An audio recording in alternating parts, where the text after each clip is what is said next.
Fundamentos. Edificando sobre la verdad de la palabra de Dios.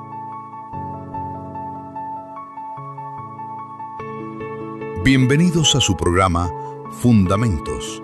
Enseñanzas bíblicas que edifican la mente, afirman el corazón y fortalecen la fe. Con el pastor Jorge Castañeda. Les invitamos a escuchar el programa de hoy.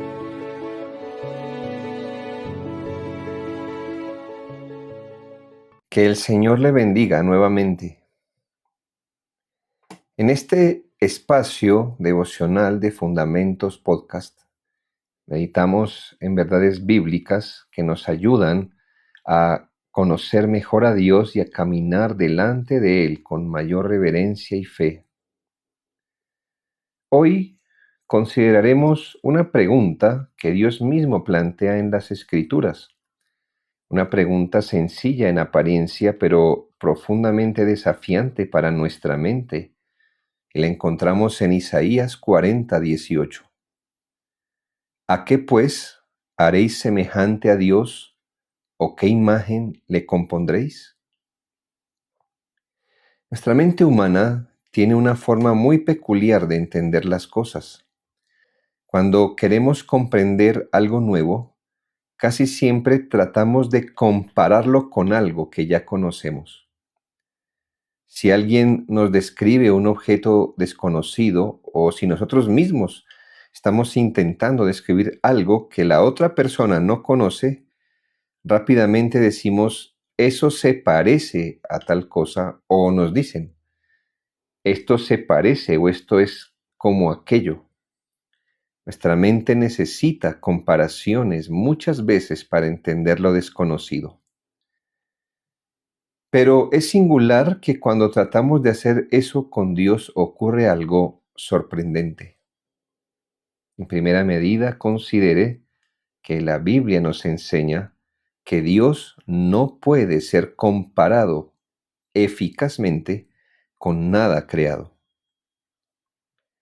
Cuando preguntamos quién es Dios o qué es Dios, nuestra mente intenta inmediatamente encontrar algo parecido, alguna similitud con algo que ya conocemos. Queremos imaginarlo, queremos formarnos una idea clara, queremos hacer comprensible a Dios en nuestra mente. Pero es Dios mismo quien nos confronta con esta pregunta: ¿a quién pues asemejaréis a Dios? La respuesta implícita es clara: a nadie. ¿A qué es semejante Dios? ¿A qué se parece? La respuesta es obvia. No podemos hallar algo que se compare eficazmente con Dios. El profeta Isaías continúa diciendo, dándonos algunas descripciones de Dios. Isaías 40:15. He aquí que las naciones le son como la gota de agua que cae del cubo. Y también afirma, aquel que está sentado sobre el círculo de la tierra. Y esto nos lo dice para que entendamos que el Señor es distinto a su creación. Él actúa en la creación, pero el Señor es distinto de ella. Está más alto, trasciende toda su creación. De manera que lo creado, aunque pueda guardar ciertas semejanzas, nunca puede ser igual al Creador. Él es eterno. El salmista dice, antes que naciesen los montes, desde el siglo y hasta el siglo, tú eres Dios. Además, Él es infinito. Salomón lo reconoció en Primera de Reyes 8:27. He aquí que los cielos y los cielos de los cielos no te pueden contener. Además, Él es santo. Santo quiere decir que es tanto trascendente como completamente apartado del pecado y de toda imperfección. Isaías 6:3 dice, Santo, Santo, Santo es Jehová de los ejércitos. Y todas estas descripciones nos dicen que Dios es un ser que no se parece a nada de lo creado, a nada de lo que conocemos, que Él es infinitamente mayor de lo que nosotros podemos entender o imaginar, o quizás dimensionar, porque nosotros somos criaturas finitas. Dios, en el sentido absoluto de la palabra, no se parece a nada, y esa es su gloria. En segunda medida, reconozcamos el peligro que este texto nos muestra, el de fabricar una imagen de Dios. ¿Recordamos lo que dice el texto? ¿A quién pues haréis semejante a Dios, o qué imagen le compondréis? Cuando tratamos de encerrar a Dios dentro de nuestras comparaciones con lo creado, corremos un gran peligro, y es que terminamos formando una imagen de Dios hecha por nuestra propia mente. Resultamos haciendo un Dios en nuestra mente, un Dios reducido, un Dios manejable, un Dios que cabe dentro de nuestros pensamientos. Si Dios queda reducido, si yo puedo manejarlo, manipularlo, si puede caber en nuestros pensamientos, entonces ese no es el Dios verdadero. Además, corremos el peligro de, para poderlo entender, hacer imágenes o asemejarlo a lo creado. El Señor advierte contra este pecado en Éxodo 24. No te harás imagen del Señor. Esto se refiere, por supuesto, a ídolos visibles. Gente quiere hacer una imagen de Dios, aunque también se refiere a hacer imágenes en nuestra mente de Dios. A lo largo de la historia, por su pecado, los seres humanos han tratado de reducir a Dios a algo comprensible, algo que les pueda caber en su mente y probablemente en un bolsillo o en un altar. Algunos lo imaginan como una fuerza, otros como un ser humano inmenso. Algunos tratan de asemejarlo a elementos. Al final tenemos un Dios hecho por el hombre, que regularmente se parece a nosotros. El Dios verdadero es infinitamente mayor a todo lo que nosotros podamos imaginar o dimensionar. Esto nos lleva a un tercer punto, y es que aunque esto sea verdad, es absolutamente verdad, Dios se ha revelado, se ha dado a conocer condescendiendo a nuestra debilidad. Y esto lo decimos porque alguien pudiera argumentar que ya que Dios no lo podemos reducir o comparar con algo, ¿cómo podemos conocerlo? Bien, Dios en su infinita misericordia, y no estando obligado a hacerlo, se quiso revelar, se quiso presentar. Y aunque es infinito y completamente distinto de su creación, Él ha querido darse a conocer. La imagen le describe usando algunas analogías, no de todo su ser, que hemos visto eso es imposible de hacer. Pero Dios se ha querido revelar usando algunas analogías para señalar algo de lo que es, un aspecto de lo que Él es. Por ejemplo, la Biblia le compara con la luz. Primera de Juan 1:5, Dios es luz. Claro, para contrastarlo con las tinieblas. Y esto nos habla de su cualidad moral, de la santidad. Nos habla el Salmo 18:2 de que Él es semejante a una roca, para señalarnos un aspecto de Él, que su poder, que los creyentes podemos confiar en Él.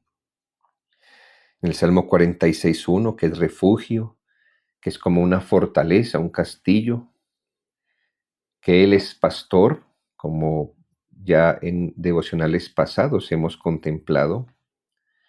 Pero es más, la Biblia a veces habla de los ojos de Dios, de las manos de Dios. Y esto nos plantea un asunto interesante. Dios, en Juan 4:24, nos dice que Él es espíritu. Es decir, es un ser espiritual y en los términos de Cristo un espíritu ni se puede tocar ni se puede ver porque no tiene forma humana. Entonces, ¿qué significan las expresiones que Dios tiene ojos, que tiene manos, que tiene pies? Muchas veces la Biblia dice que tiene alas y muchas otras descripciones más. Bueno, estas expresiones no nos están describiendo literalmente cómo es Dios, porque ¿qué imagen le compondremos? Más bien son formas en las que Dios, por así decirlo, desciende a nuestro nivel para hacernos entender algo de Él. En esto no debemos llegar a conclusiones contrarias a la palabra de Dios. Con esto Él no está describiendo que tiene ojos, manos, pies. Con esto Él se está dando a conocer en nuestros términos para ayudarnos a entender algo de Él. Algunos antiguos han explicado esto diciendo que Dios balbucea con nosotros, como nosotros le hablamos a los niños pequeños, como un padre inclinado a hablarle pequeñas palabras reconocibles a un niño para que él pueda entender. Bueno, con estas analogías, con estas semejanzas, el Señor nos da destellos de su gloria, pero no una comprensión completa de su ser. Recuerde que la teología cristiana afirma que Dios es incomprensible. Esto no significa que no podemos conocer nada de Él. Significa que no podemos abarcarlo completamente con nuestra mente. Siempre conoceremos a Dios de forma verdadera si nos atenemos a la Escritura, pero nunca le conoceremos de forma exhaustiva o absoluta. Él es mucho más allá de lo que podamos comprender. Lejos de alejarnos de Dios, esta verdad, esta fortalece nuestra fe, porque los hijos de Dios nos siguen al Señor porque lo hayamos comprendido completamente. Lo seguimos porque hemos aprendido a confiar en Él. Como dice Hebreos, es necesario que el que se acerca a Dios crea que Él existe, que Él está, que Él es. Considere además el gran misterio e inmensa misericordia que este Dios, que no le podemos comprender, que no podemos comparar con nada ni componer una imagen, se acercó a nosotros en Cristo. Esto es algo verdaderamente sorprendente. Ese Dios infinito, incomparable, incomprensible, no solo quiso revelarse, quiso acercarse a nosotros. No solo se reveló por medio de lo que Él creó, no solo habló por medio de los profetas. La Escritura también afirma, a Dios nadie le ha visto jamás. El unigénito Hijo, hablando de Jesucristo, Él le ha dado a conocer. Dios se reveló plenamente en Jesucristo. El apóstol Pablo dice que Cristo es la imagen del Dios invisible. El Dios que nuestra mente no puede abarcar, quiso entrar en comunión con nosotros por medio de su Hijo. Por eso dice la Biblia que la vida eterna consiste en conocerlo a Él, porque Él revela al Padre. Por eso, cuando pensemos en Dios, debemos recordar dos verdades. Primera, Dios es mucho más grande de lo que podemos entender, imaginar, comprender, dimensionar. Pero segunda verdad, ese Dios grande ha querido darse a conocer lo suficiente para que podamos confiar en Él. Está bien, no lo conoceremos absoluta ni exhaustivamente, pero sí lo podemos conocer verdaderamente a través de la palabra de Dios y sobre todo conocerlo en Jesucristo, su amado Hijo, quien lo revela. Examinemos hoy nuestro corazón a la luz de estas verdades. ¿Estamos intentando reducir a Dios a nuestras propias ideas? ¿Nos hemos hecho una imagen pequeña de Dios, comprensible, que nos quepa en la mente, en nuestros presupuestos, en nuestros deseos, en nuestro bolsillo? ¿O estamos aprendiendo a conocer a ese Dios incomprensible, infinito, que se ha revelado en Cristo? Que el Señor nos conceda conocerle cada vez más por medio de su palabra y confiar humildemente en Él. Y que al contemplar su grandeza podamos decir con el profeta: ¿a qué pues haréis semejante a Dios? Que el Señor le bendiga. Nos encontraremos, si Dios así lo permite, en el próximo devocional del programa Fundamentos. Que la verdad estudiada hoy edifique su vida. Esto fue Fundamentos Podcast. Le esperamos en el próximo programa.